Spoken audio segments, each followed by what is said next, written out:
betul kau. Nak pukul mereka, nak pukul. Apa pula? Kali kau menang? Nah, bukan. Apa betul kau? Betul jadi kan.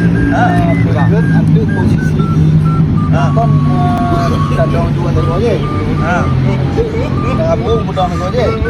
Sebenarnya betul je oleh. Betul ke? Video ke aja. Video ke bang? Video ada don kan. Kan emak je dah. Dua yo. Mana orang banyak.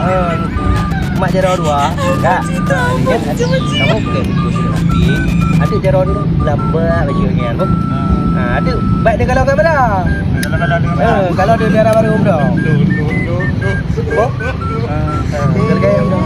Betul. Oh bang, kau lindu. Dua bang. Aku. Kre dia kau. Kalau gaya dia bang. Sudah apa fotografer lain dah rukuk dah.